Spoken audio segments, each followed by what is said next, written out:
Do you want me to speak now? I'm sorry. Yeah.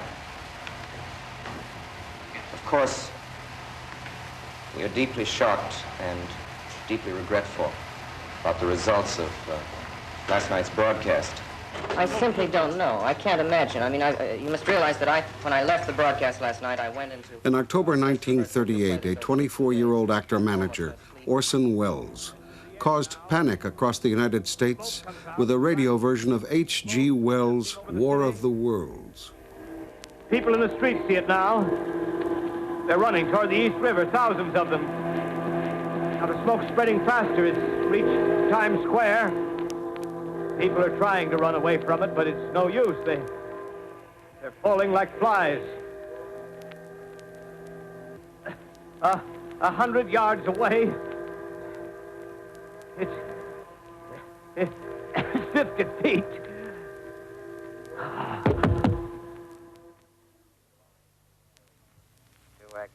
L calling CQ. 2X2L calling CQ, New York. Isn't there anyone on the air?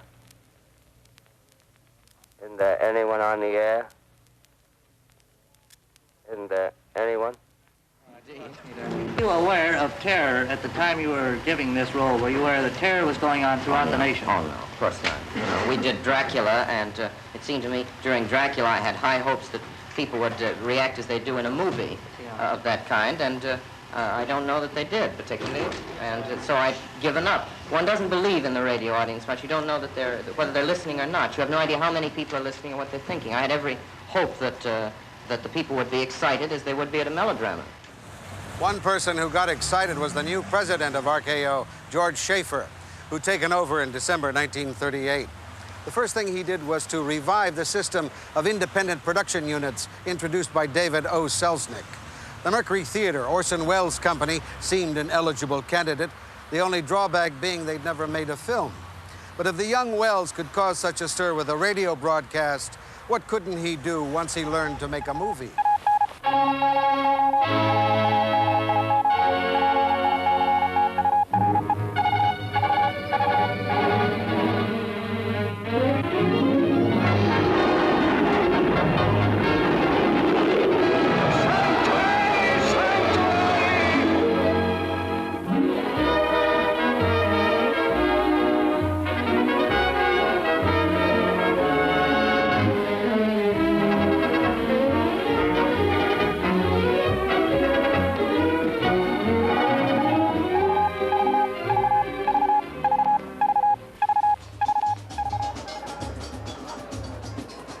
In 1942, Orson Welles' career as a Hollywood producer, director, writer came to a spectacular end with the South American fiasco of It's All True.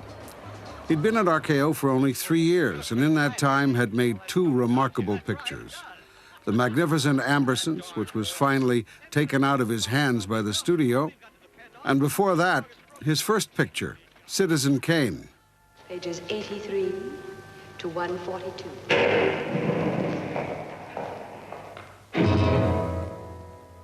Citizen Kane is an investigation into a man's life. The investigator was played by William Alland, one of Orson Welles' Mercury actors. Like Welles himself, all the Mercury players had done radio and theater, but they'd never been near a film studio. Hollywood had a small-town atmosphere. There was a Hollywood Hotel, a few landmarks, but the studios were very prominent. Most of them were right in Hollywood then. I remember driving up to RKO, there's all this stucco buildings through archways and walking into this magical land, and it was magical, I must say. People walking around just like you see today with all different costumes and excitement. And we were excited. We had a beautiful suite of offices, and I don't think any of us realized what an impact we were making on the place, because we were a bunch of 22, 23-year-old kids, really. And we had moved in and taken over this studio, and all these people were looking around wondering who the hell we were and what did we think we were going to be doing. Citizen Kane wasn't Welles' first project at RKO. Initially, he hoped to make Joseph Conrad's Heart of Darkness, but the size of the budget scared the studio off. Next, Welles settled on C. Day Lewis's spy thriller, The Smiler with the Knife. This project was abandoned too, officially because it was said to have proved impossible to cast. But Welles had probably sensed that the material was not sufficiently momentous for his motion picture debut. Throughout this difficult gestation period, he had the services of a contract researcher, Miriam Geiger, to supply any information about how films were actually made. To make clearer to him what a camera angle was, and I went to the cutting department and got several kinds of shots of film, 35 millimeter of film, and I cut a hole of their size in a sheet of paper and pasted them on, and underneath I described what it was to identify the place that the film was going to take place in. I just held the paper up in front of him through against a light, and he could see on the frame what it was. Long shot of the country, the city, the place where you might want your film to begin. A long, wide view, preferably with a recognizable landmark.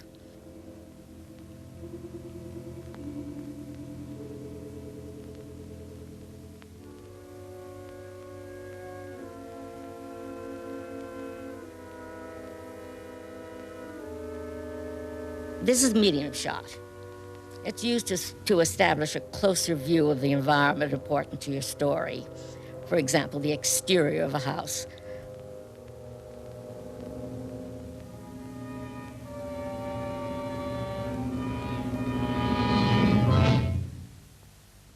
An office building, maybe a shop.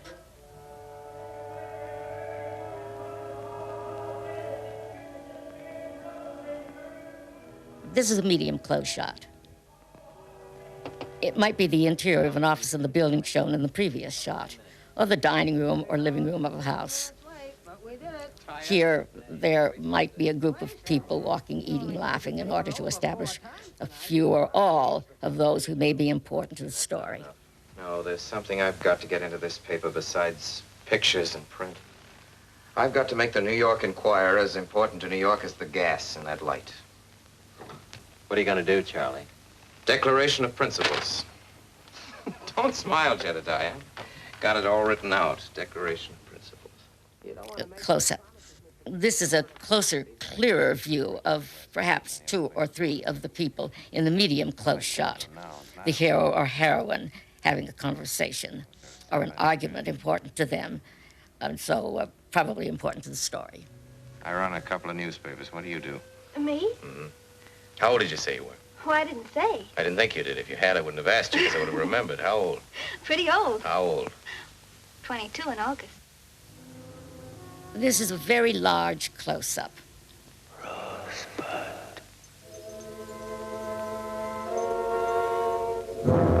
Did he not know what a medium shot was, a close shot? No, I don't think he did. I'm not quite sure about this, but the way he received this idea seemed to me was of help to him, so I assumed that he was learning the elementals of the physical way of shooting a film.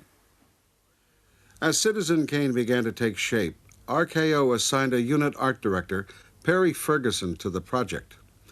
These storyboards were produced by Ferguson, and clearly, Welles followed them very closely in the shooting of Kane. In June 1939, the third part of the creative team arrived in the shape of the celebrated cinematographer Greg Toland. Welles had always wanted Toland on the project. He'd heard of his flamboyance, his originality, and of his reputation as the fastest cameraman alive. His influence on Welles and on Kane was decisive. Sequences began to be designed to display Toland's unconventional shooting angles and virtuoso camera movements.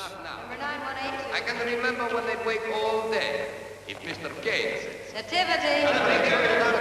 Better get going. Quiet Florence, 1921. All right, next. Take a picture of that. Hey, can we come down?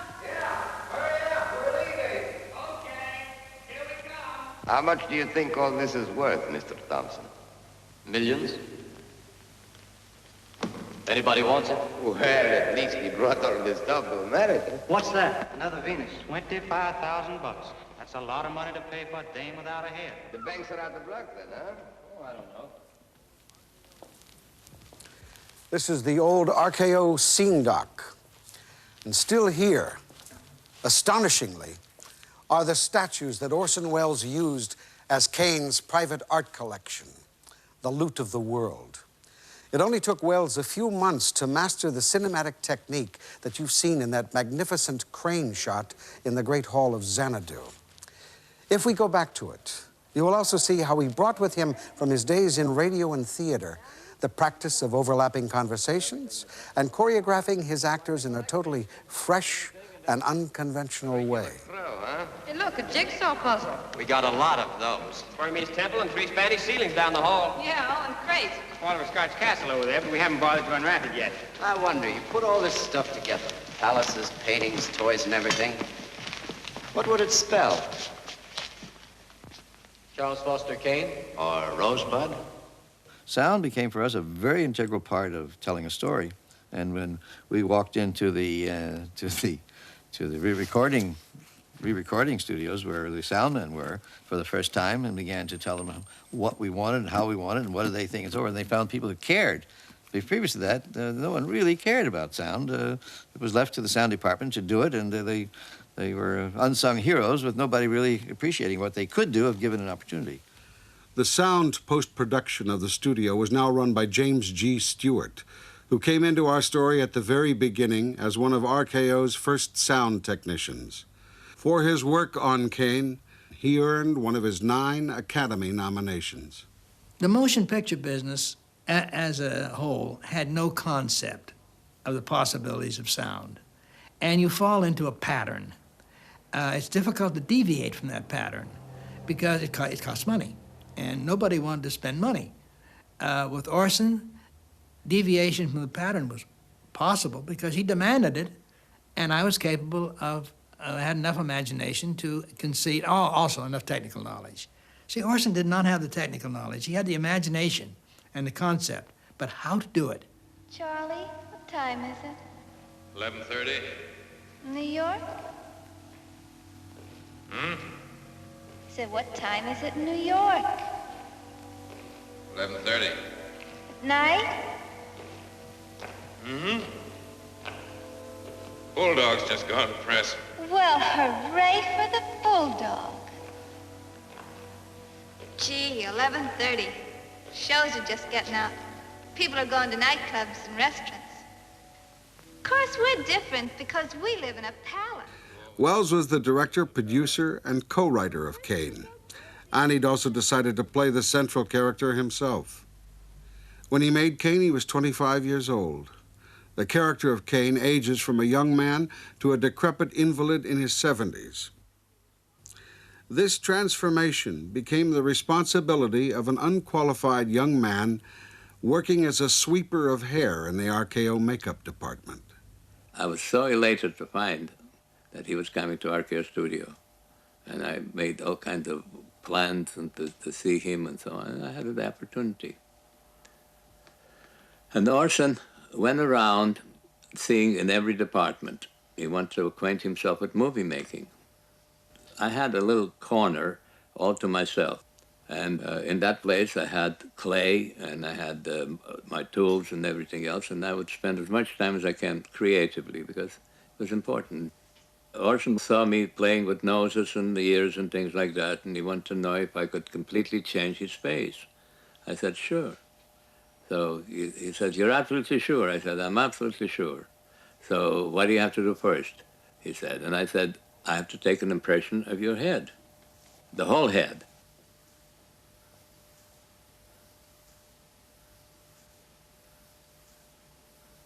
He liked the idea, and when we got the materials, he came in, and he sat down in a chair comfortably, and I covered him up, everything cooking.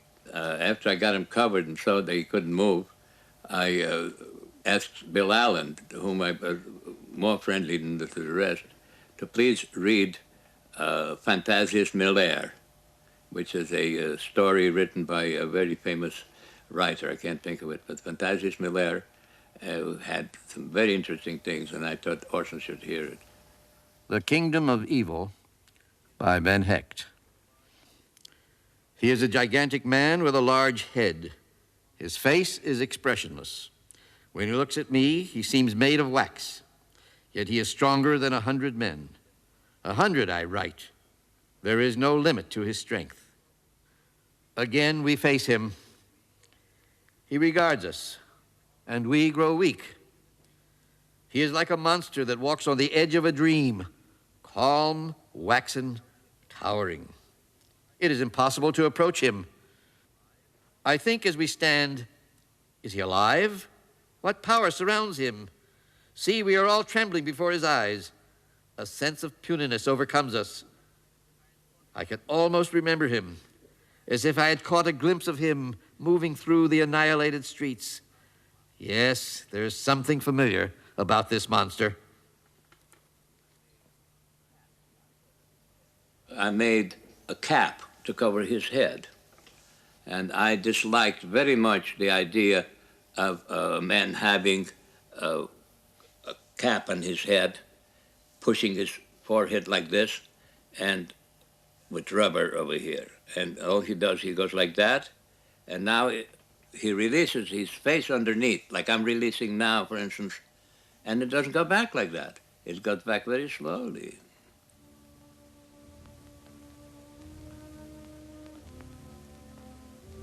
What happened is that when I stretched this thing, I put it on with elastics. It's attached to him, so there's a whole series of elastics there. If he goes like this, it comes down like that. This was so new that he let me go further and further in this. You're in a tent, darling. You aren't at home. I can hear you very well if you speak in a normal tone of voice. You never gave me anything in your whole life. You just tried to buy me into giving you something. Susan! If you weren't qualified in those days, how come the studio let you do Orson Welles' makeup? Because they didn't think he'd ever make a movie there. RKO didn't particularly want to spend much money on the picture. They didn't have much faith in Orson. And that's the reason why that they had said to him when we first started, you can make a few tests. Well, the tests we made were the picture, purposely. For instance, like in the projection room. This was one of their projection rooms in the studio. Didn't build a set or anything. We left the film out of the projection machine, and we cranked it at 48 frames per second that's in the camera. So therefore, you get the flicker of the light coming through. It's a good shot, Thompson, but what it needs is an angle. All we saw on that screen was that Charles Foster Kane is dead. I know that. I read the paper. You see, Thompson, it isn't enough to tell us what a man did. You've got to tell us who he was. Needs that angle. Certainly. Wait a minute. What were Kane's last words? Do you remember, boys? Yes, What were the last words he said on Earth? Maybe he told us all about himself on his deathbed. Yeah, and maybe he didn't. Maybe it was... All we saw on that screen was a big American. One of the biggest. But how is he any different from Ford? Or Hearst, for that matter? Or John Doe? Yeah, sure. I tell you, Thompson, a man's dying words. What were they? You don't read the papers. RKO management thought it was a test, and in reality, it was for the picture and was in the picture. The same thing held true with some of the interviews that were done, where Bill Allen was in the foreground.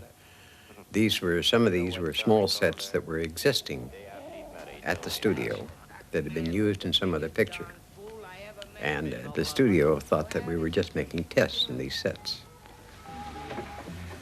I thought maybe we could have a talk together. Well, think again. Orson's idea, my character, was that I was to be the inquiry of the audience. I was to be the audience asking, what is Rosebud, what this all is about. And his old idea was that I should not intrude on the scenes, but to stay back and ask the questions so that I was almost non-existent, just a voice asking questions.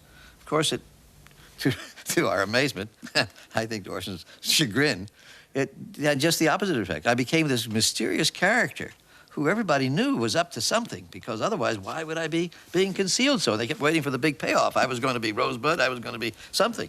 News on the march! You also did another part in the... Well, I did the narration for the March of Time. Legendary was the Xanadu, where Kubla Khan decreed his stately pleasure dome. Today, almost as legendary as Florida's Xanadu. We had wanted to hire a fellow named Van Voorhees, who was the original March of Time character, who'd done it for years on radio. And apparently he wanted a lot of money, $25,000, which was a lot of money in those days, and everybody balked at that. And we were sitting around talking, and I said, you know, I can do that thing. He said, oh, you're kidding? No, anybody can imitate the March of Time. Time marches on. He said, you do it. Well, I did it.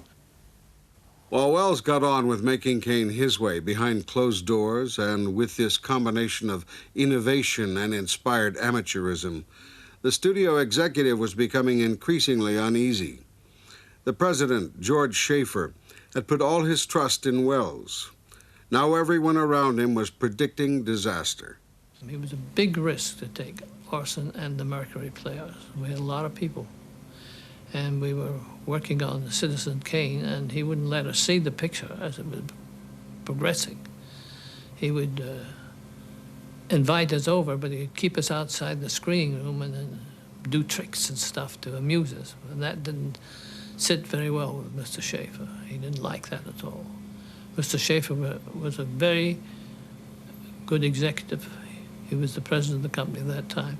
He had come from Paramount, and he knew his business, and it was a shame that Orson did this monkey business with him, very disillusioning to somebody who really wanted to build up a studio and do something with it. How do you mean tricks? What He had, you know, take a coin out of your ear or produce flowers from under his vest or something, but he was doing this, but he was having a good time. The rule was, if anybody's production department goes by, don't act. Don't sit, don't do anything. Smoke cigarettes and talk. And that's exactly what they've seen. So they put in a spy. His name was another makeup artist. I'm not going to name him because he will sue me for the truth. And the first assistant director was a spy. So the makeup artist would tell the assistant director would run up and kiss somebody's ass upstairs. I'm sorry the way I talk it because it's exactly what they did. Welles encouraged all his key technicians to experiment and improvise. Linwood Dunn had been working for 10 years on visual effects for RKO Pictures like King Kong and Flying Down to Rio. It was he who introduced Welles to the optical printer. He used it like a paintbrush, and that was fine with me, except he was asking for things that I'd never done before, and they were not feasible, and they were not going to look good, such as a zoom on top of a zoom, and the quality would be bad. However, he had enough power at the studio to okay the money and the time it would take to do these things, and so I was happy to go ahead, and I learned a lot on it, and most everything he wanted came out all right. For example, even in the library where we have the gal sitting on the bench and the base of a statue that says Thatcher on her left. So he said when he was editing, well, I'd rather start up on the statue and just pan down and then back, just like it was there. And they said, well, there's no statue on the film. You didn't have a statue on the set? Oh, no, just the base of it. And so I had a statue made about 2 feet high. I made a straight shot of that, and then on the optical printer, I made a motorized pan down from it, and then a pan from the scene of the girl, and then matched it with a traveling split screen. Under which you may inspect certain portions of Mr. Thatcher's unpublished memoir. And so many of the devotees of Citizen Kane couldn't believe that those things were done, and I could go on, like in the opera house, Comingore singing on the stage, and the camera going up into the wings, and the 2 men up on the platform reacting to her singing.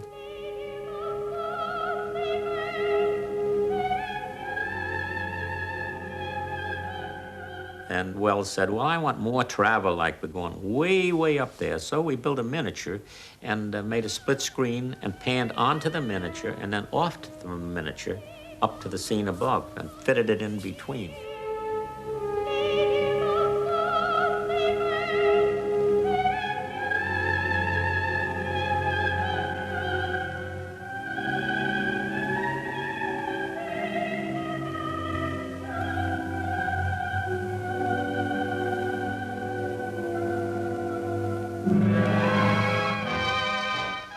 You never give me anything I really care about.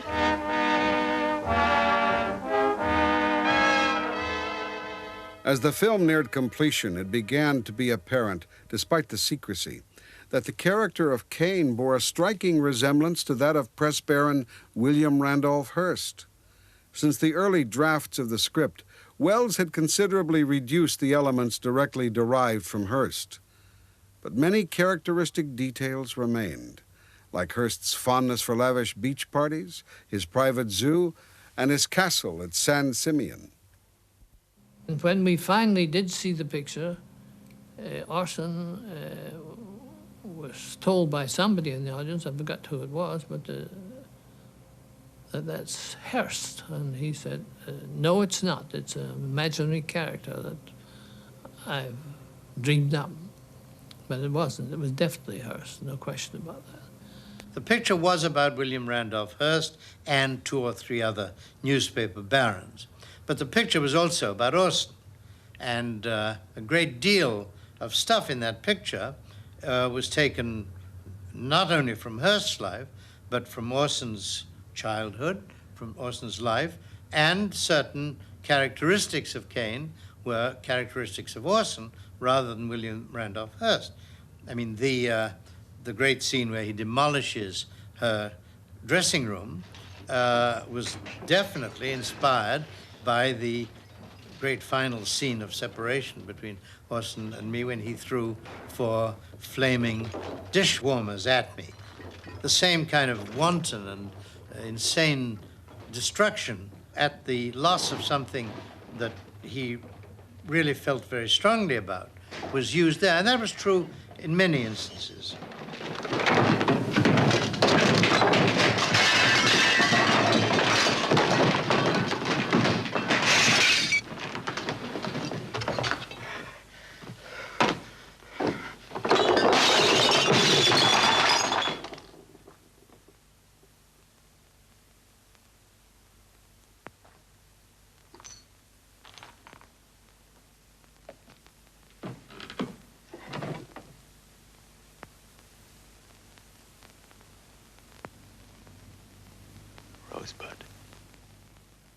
By now, the truth about Kane was beginning to leak out. It had reached the ears of one of the most powerful figures in the film business. Luella Parsons was the syndicated Hollywood correspondent for William Randolph Hearst's newspapers. The word had reached her that the picture was a thinly disguised expose of her boss. She demanded a private screening. I ran the picture with Luella. This was quite an experience. Bob Wise and myself, Luella and her chauffeur were the audience for a running. And she left sometime toward the latter part of the picture in high dudgeon. And I remember the chauffeur stayed. And at the end of it, he said, very good picture. She was outraged, just absolutely outraged. And of course, the result was all sorts of things. Here in the RKO archives, a batch of notes left by, I assume, an RKO switchboard operator or secretary. Her name's Yvonne. This one, 5:40 p.m. Luella Parsons called. She is asking for Mr. Schaefer's home telephone number and says it is a matter of life and death to RKO. 6 p.m. Miss Parsons said she could only wait 5 minutes for you to return her call. She says RKO is going to have one of the most beautiful lawsuits in history if they release Citizen Kane. I had to get on a plane to go back to New York at RKO's command to show the film at a projection room at the music hall, show the film to the top executives of all the picture companies, not the vice presidents in charge of production on the coast, but the Kents and the Skouras, the people who were the presidents and chairman of the board of all the major companies. To show it to them and their lawyers. And the whole purpose of this was for them to determine, after seeing the film, these industry leaders, whether they would say to RKO, go ahead and release it, or RKO, in the interest of our business, for the well-being of our business, put it on the shelf, don't release it. Hearst newspapers imposed a countrywide ban on advertising and publicity for Citizen Kane.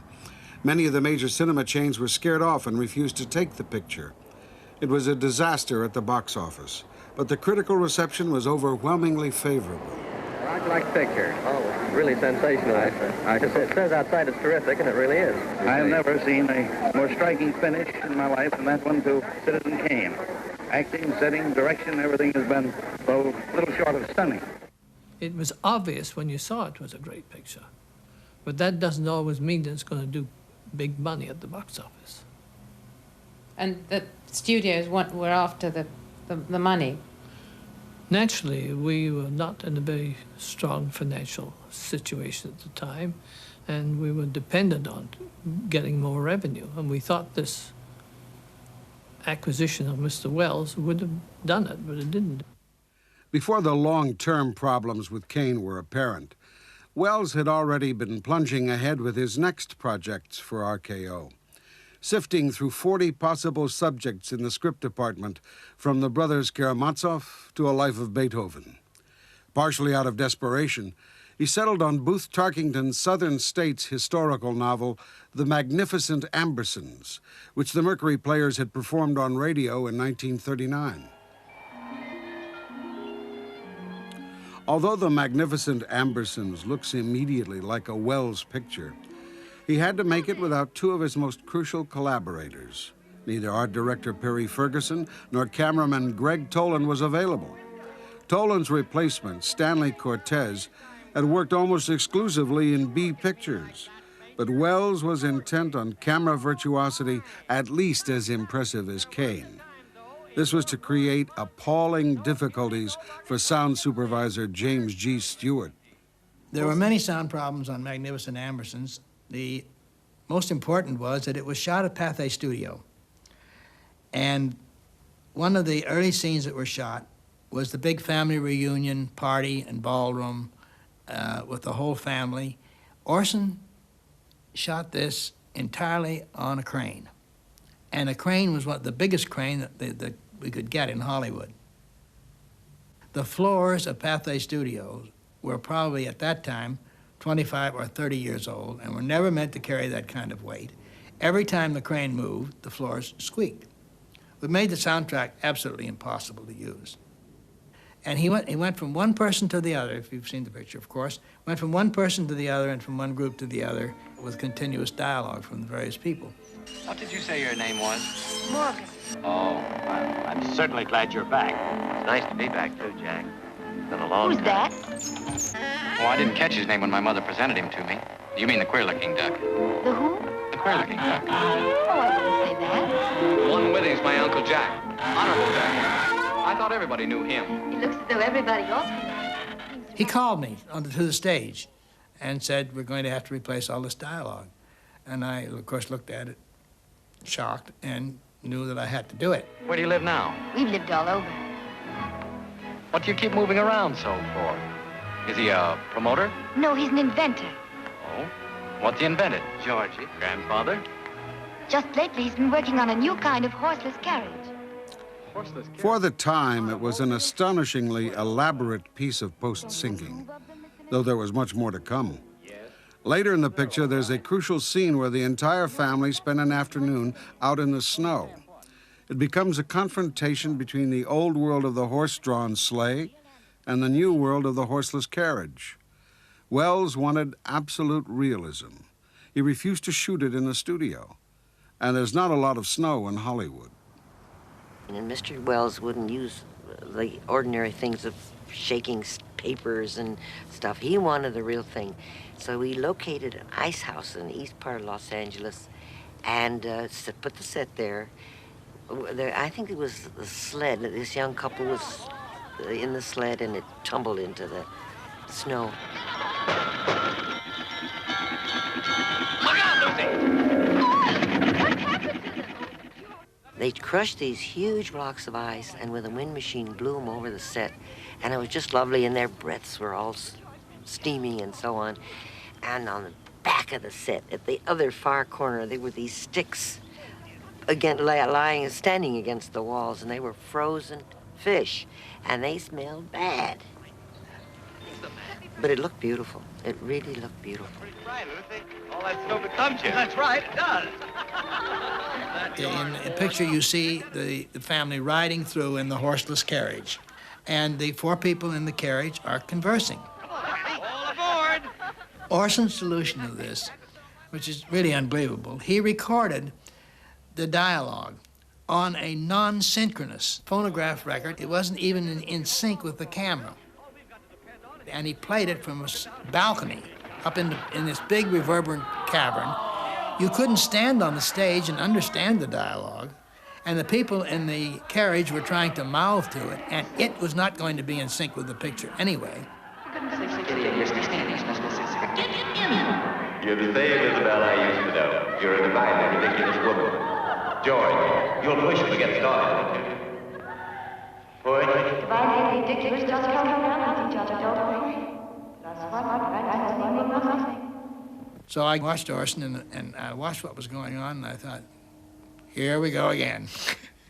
So I walked over to him at the end of the scene, and he stood for a moment, he turned around and looked at me, and he said, Jimmy, you're going to have quite a bit of trouble with this. I said, Orson, that's an exaggeration. I said, is that track going to be in sync with the picture?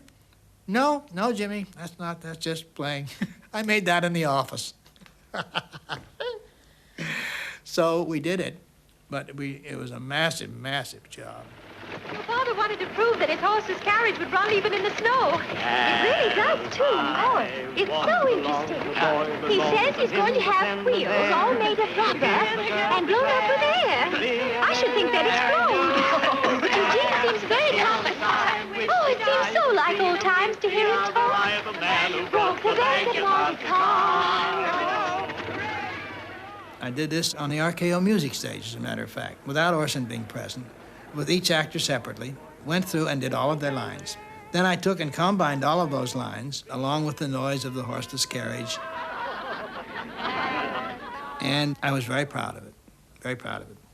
And I ran it for Orson. This was our normal procedure. I did the work first and then got his opinion. I ran it for him, and he sat for a moment and said, Jimmy, it's fine, but I don't have any sense of motion of the horseless carriage in their voices. As soon as he said it, of course, immediately apparent. It was too static. It's his fault now that you see all the time in our pictures.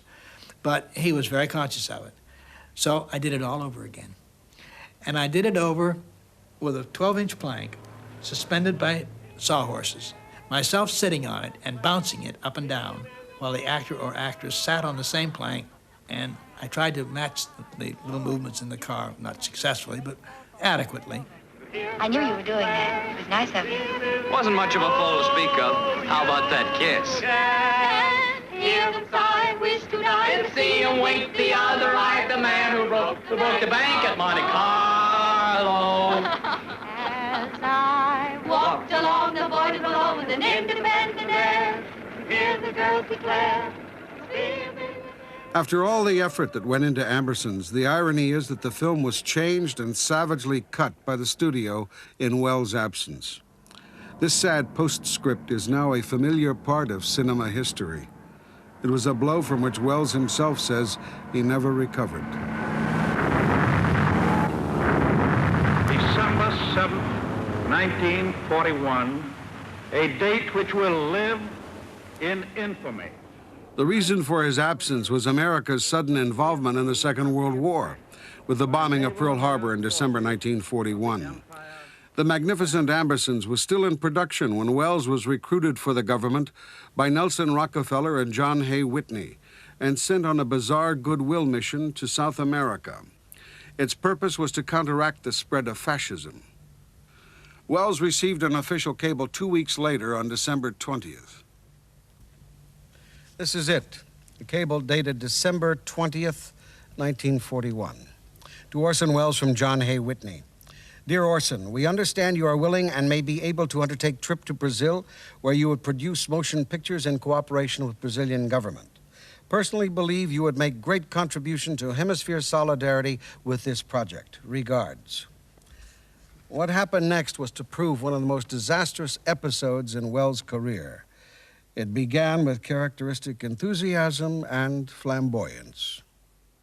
When I came back from an IATSE meeting in New York, I found Welles very busy getting together a plane load of people, not just 2 or 3 people, but a plane load of people to take down to South America with him.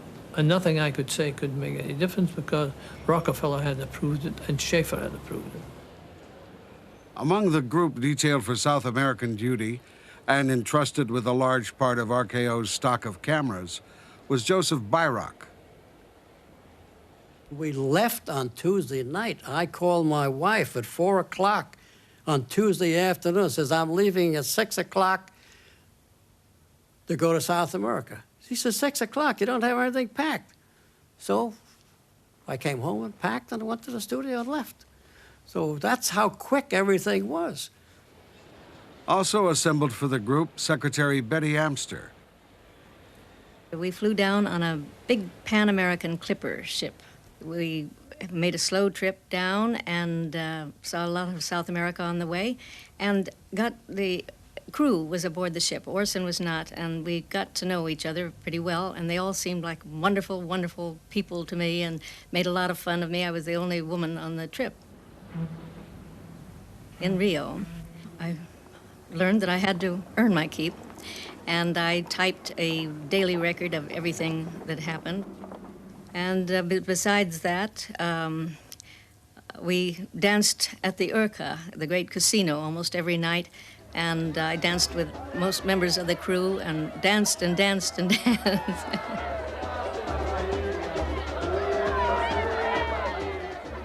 The expedition had set out to Brazil with only the sketchiest idea of what they were to shoot. There was talk of a multi-part picture reflecting South American life, mixing drama and documentary elements. The initial idea was to shoot a segment at the Rio Carnival, though Welles had never been to a carnival and confessed something of a distaste for them.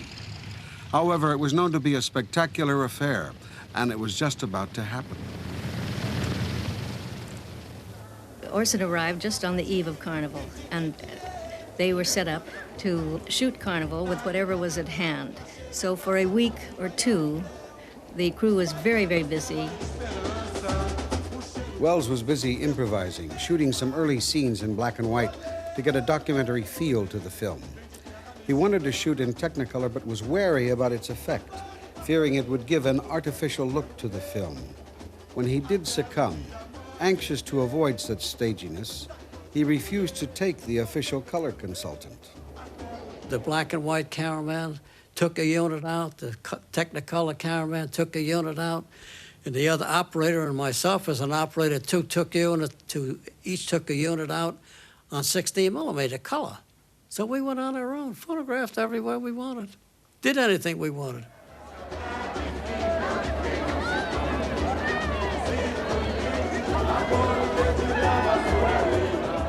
Once Welles had marshaled the cumbersome equipment for Technicolor shooting, there was still the problem of the light levels.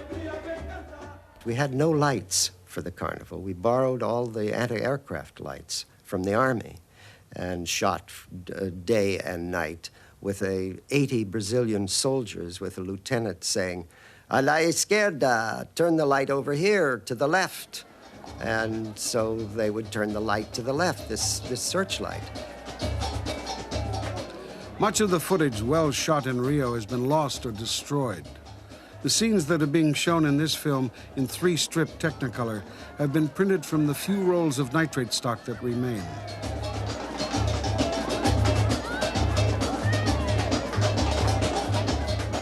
The first rumblings of regret now arrive from Hollywood in a cable from George Schaefer. "Dear Orson, tremendous amount of personal embarrassment. Stop. Hope black and white material can still blend in with Technicolor. Stop. Most anxious you bring this through at least possible cost. Stop. I want you to believe me that I am personally on the hook for the whole South American venture. Stop." We worked 24 hours a day for 4 days. The Carnival never stops. So what happened, he got us all together the next day. He says, "Okay," he says, "take a week off, and at the end of a week, come back and find out how the hell we can make a picture out of this." Welles was lionized in Brazil and took to his role as envoy with enthusiasm. Not so much as a propagandist for America, but as an advocate for the people and culture of Brazil. And he began to make regular broadcasts back to America for CBS Radio. The golden beaches on the Copacabana, the casinos, the smart women and the pretty girls. But there's another side of Rio. You hear it? Not a seamy side, not at all. There isn't a jazz smith up north who could ever express it. Everybody dances to it. It's called samba. Wells threw himself into the Rio nightlife with equal energy. He was particularly taken with Rio's grandest casino and night spot, the Urca, whose floor show he praised in a local paper.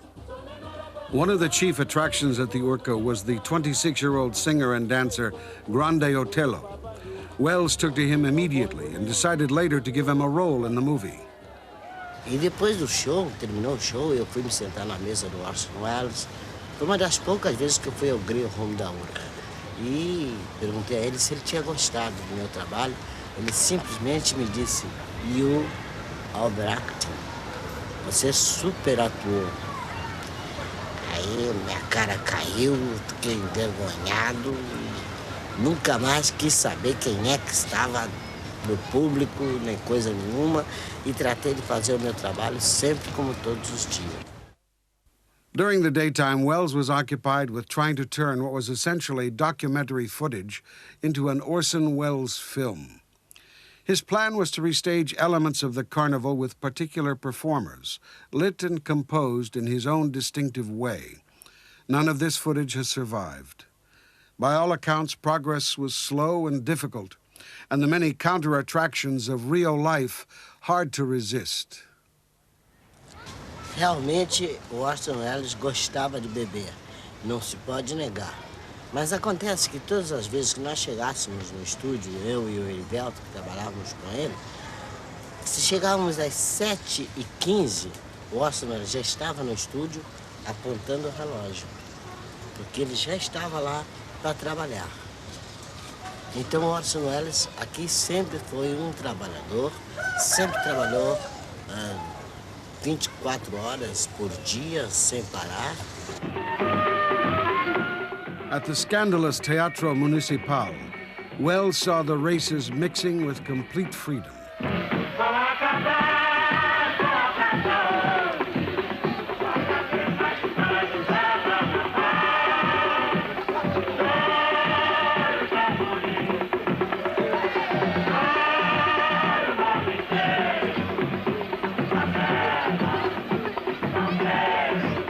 The big hit of the 1942 carnival was the samba Praça Onze, the name of the principal square of the Black Quarter of Rio. It was written by Erivelto Martins. Que foi sucesso no Carnaval de 42, que ele assistiu. E o filme foi feito em 43, teve sendo feito em 43. Então, o leitmotiv do filme é o meu samba Praça Onze, que é o sucesso do ano anterior, que é eu cantando o desaparecimento da Praça Onze, a praça onde o sambista desfilava, onde as escolas de samba desfilavam, que era o local do samba espontâneo. O povo não tinha turismo, não tinha alto-falantes, não tinha banda de música, era música espontânea. Vão acabar com a Praça Onze, não vai haver mais escola de samba, não vai. Chora o tamborim, chora o morro inteiro, favela, Salgueiro, Mangueira, Estação Primeira, guardai os vossos pandeiros, guardai, porque a escola de samba não sai. Adeus, minha Praça Onze, adeus. Mr. Orson Welles, Copacabana Palace, Rio de Janeiro, Brazil. Cable where I could phone you Saturday around noon New York time. Regards, George Schaefer. Await your call, 272-416. Fondest regards. Dear Orson, I've been trying for past 2 days to reach you on phone, but unable to get through connection. Stop. There were several times the studio got a little bit peeved with Orson Welles. And to make it tougher on him, they wouldn't send us Technicolor film. Didn't matter to us. We were getting paid. We were sitting down there having a wonderful time. He acted very strangely with Brazil. Besides, he had a relationship with a girl down there, and he would disappear for maybe 2 or 3 hours when they were supposed to be shooting. I guess some of that was brought out in the Lynn Shores reports. Lynn Shores, Wells' production manager, had begun to panic. He started to write a succession of letters detailing his many agonies to the head of production back at RKO. Dear Walter, I am enclosing working report for the week April 7th to 13th inclusive, our 12th week here. Last Friday, Wells ordered day and night shots in some very dirty and disreputable neighborhoods throughout the city. I was advised by the assistant director that this would cause trouble if we were caught, as the government is very touchy on the colored question down here and even prohibits sightseeing cars from taking tourists into these sections. As Wells could not be located, this is the day he ducked Schaefer's telephone call all day, I finally sent the company out. I've been trying to reach you on telephone last 48 hours. Must talk with you, George Schaefer. We had more on those people that were with us than the studio had on us. We could blackmail anybody that was down there with us. You know, like I say with Orson Welles, and we could blackmail. Too many people were staying with too many people. And too many people down there. At that particular time, 70% of the people in Brazil were black or had black blood. So there was nothing to... We had one man, I hate to say what department he was in, but he was one of the guys that said, I'm going to be at the end of 6 weeks, I'm going back to Hollywood. The end of 6 weeks, he had nothing. He was living with the red-headed black girl. He didn't want to come home. Matter of fact, he came back here at the end of 7 or 8 months and went right back again. Left his wife and went back down there. In this Wells footage of the Teatro Municipal, Joe Byrock appears sampling the pleasures of the nightlife. In another rare moment, Wells himself is glimpsed on the left of the picture, filming and then adjusting his 16mm camera. It was a bone of contention between RKO and Orson. What he was shooting, what the carnival consisted of. The carnival for him was essentially a black story. The story of Brazilian music started in black communities, in the slums, just as jazz started in the black communities and made its way into the white strata. So they were very unhappy with what he shot. Lynn Shores also seems to have reported that Orson Welles was filming the seedier side of life. What was your interpretation of that? We didn't want the seedy side shown. We wanted something uplifting, and we weren't getting it. E recebia sempre reportagens, recebia sempre notícias de que Orson Welles filmou o dia inteiro só negros. E o Itamaraty achou que realmente, o Itamaraty é o nosso Departamento de Relações Exteriores. Realmente, o indicado, o enviado da RKO estava com a razão, que estavam filmando muitos negros. Então, a sociedade brasileira se movimentou no sentido de boicotar o filme do Orson Welles através da RKO. E como, de fato, boicotou e deixou o Orson Welles sem dinheiro. The studio personnel had lost confidence in Welles. We were not getting any very constructive information from Brazil or in any part of South America. And I, for one, was very unhappy about the whole situation. Well, it was just as the picture was really, truly getting underway. And there were many arguments about a big Las Vegas nightclub review of Pan America. All of the countries came out and sang a little bit of their song, and it was a beautiful thing with lots of beautiful girls and the flags of each nation coming out in a great Pan America number. And they felt the budget was too high on that, and finally, RKO, through Schaefer, said, well, maybe we'd better stop this. It's too far away and control it. Maybe we'd better send somebody down, finish this picture off, and get those boys home. The announcement by RKO and all the Rio papers that they would henceforth not be responsible for any debts of Mr. Orson Welles signaled the end of the South American adventure.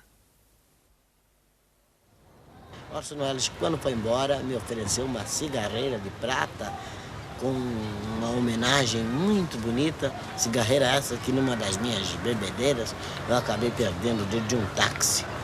E um chofer achou e me disse, olha, achei tua cigarreira com inscrição e tal. Eu não vou te dar não, porque eu vou guardar de lembrança. E por aí ficou. Ficou a minha saudade do Orson Welles, ficou a minha vontade de ver o filme que eu tinha feito, o primeiro filme para o estrangeiro, e mais nada.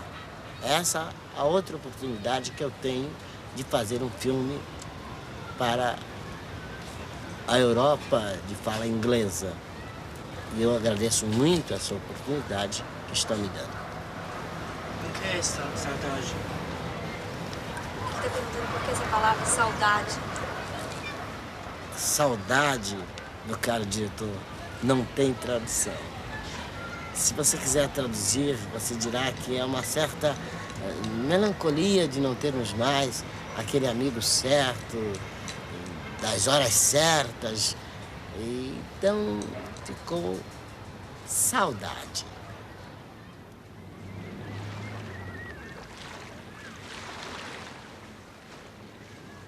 As a last desperate effort to pull together the film that he thought could still be made, Welles begged a final $10,000 from RKO and went to the remote town of Fortaleza in northern Brazil to film the lives of the peasants there.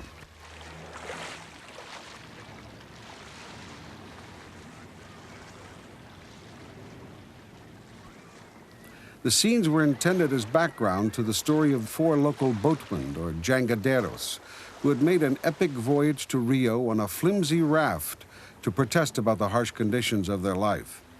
Making the film in such a remote area and with such limited means taxed Welles' ingenuity to the utmost. But 4 men on a raft is yet another tantalizing Welles might have been.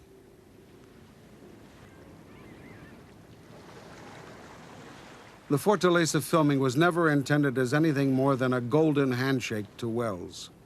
He was sacked by RKO and his long-suffering patron, George Schaefer, replaced as head of the studio.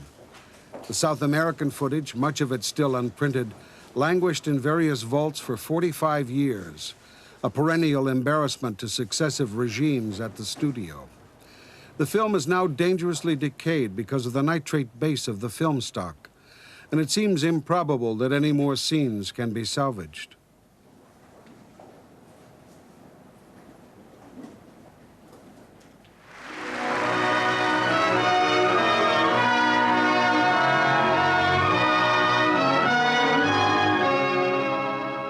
As an ironic revenge on Welles, his Pan-American pageant idea reappeared in the 1945 RKO film Pan-Americana, now safely contained in the studio and sanitized for popular consumption.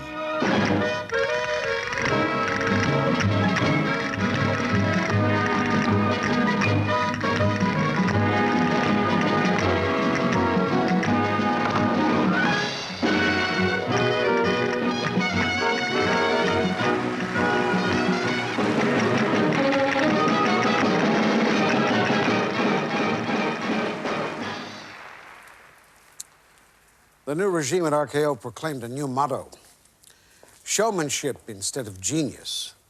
It was, of course, a perfectly overt reference to Orson Welles.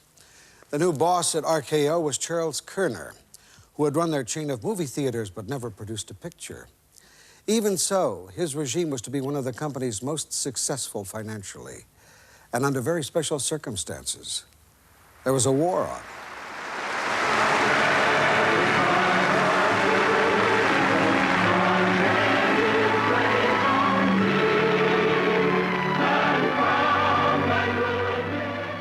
In Part 5 of Tales from Hollywood, we look at the upsurge of patriotism in the early 40s and the somber mood that set in once the war was over. You're no good for anyone but me. You're no good and neither am I. That's why we deserve each other. After innovating with the film noir, RKO hits trouble when 2 of its key employees fall victim to the communist witch hunts of 1947. Are you a member of the Communist Party? Or have you ever been a member of the Communist Party? It's unfortunate and tragic that I have to teach this committee the basic principles of Americanism. That's not the question. The question is, have you ever been a member of the Communist Party?